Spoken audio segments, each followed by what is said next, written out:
ಈ ವಿಡಿಯೋದಲ್ಲಿ ನಾವು ಶಿವಮೊಗ್ಗ ಜಿಲ್ಲೆಯಲ್ಲಿರ್ತಕ್ಕಂತಹ ಪ್ರೇಕ್ಷಣೀಯ ಸ್ಥಳಗಳ ಬಗ್ಗೆ ತಿಳ್ಕೊಳ್ತಾ ಹೋಗ್ತೀವಿ. ಶಿವಮೊಗ್ಗ ಜಿಲ್ಲೆಯನ್ನು ಮಲೆನಾಡಿನ ಹೆಬ್ಬಾಗಿಲು ಅಂಥೇಳಿ ಕರೆಯಲಾಗುತ್ತೆ.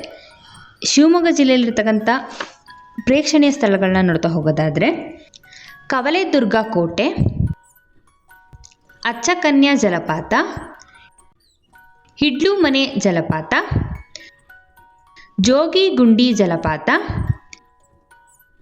ಸಿಗಂದೂರು ಚೌಡೇಶ್ವರಿ ದೇವಸ್ಥಾನ, ಲಿಂಗನಮಕ್ಕಿ ಅಣೆಕಟ್ಟು, ಕನೂರು ಕೋಟೆ, ಒನಕೆ ಅಬ್ಬಿ ಜಲಪಾತ, ಬರ್ಕಾನ ಜಲಪಾತ, ಗಜನೂರು ಅಣೆಕಟ್ಟು, ಮಂದಗದ್ದೆ ಪಕ್ಷಿಧಾಮ, ಗುದವಿ ಪಕ್ಷಿಧಾಮ, ಕುಂದಾದ್ರಿ ಚಾರಣ ಟ್ರೆಕ್ಕಿಂಗ್ ಪ್ಲೇಸ್, ದಬ್ಬೆ ಜಲಪಾತ, Tyavarekoppa tiger Hunt lion safari, Tyavarekoppa ಮೃಗಾಲಯ, ಹೊನ್ನೆಮರಡು, ಜೋಗ್ ಜಲಪಾತ, ಸ್ಯಾಕ್ರೆಡ್ ಹಾರ್ಟ್ ಚರ್ಚ್, ಶಿವಪ್ಪ ನಾಯಕ ಅರಮನೆ ವಸ್ತು ಸಂಗ್ರಹಾಲಯ, ಕುಂಚಿಕಲ್ ಜಲಪಾತ, ನಾಗ್ರಾ ಕೋಟೆ, ಮಟ್ಟೂರು, ಹೊಸಹಳ್ಳಿ, ಭೀಮೇಶ್ವರ ದೇವಸ್ಥಾನ, ಭೀಮೇಶ್ವರ ಜಲಪಾತ,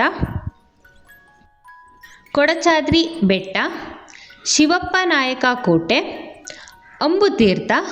ಅಂಬುತೀರ್ಥ ಶರಾವತಿ ನದಿಯ ಉಗಮಸ್ಥಾನ, ಕುವೆಂಪು ಮನೆ ಅಥವಾ ಕವಿ ಮನೆ, ಕವಿಶೈಲ, ರಾಮೇಶ್ವರ ದೇವಸ್ಥಾನ ತೀರ್ಥಹಳ್ಳಿ, ಶ್ರೀ ಲಕ್ಷ್ಮೀ ನರಸಿಂಹಸ್ವಾಮಿ ದೇವಸ್ಥಾನ ಭದ್ರಾವತಿ ನಗರ, ಸಕ್ರೆಬೈಲು ಆನೆ ಶಿಬಿರ, ಶೆಟ್ಟಿಹಳ್ಳಿ ವೈಲ್ಡ್ ಲೈಫ್ ಸೆಂಚುರಿ,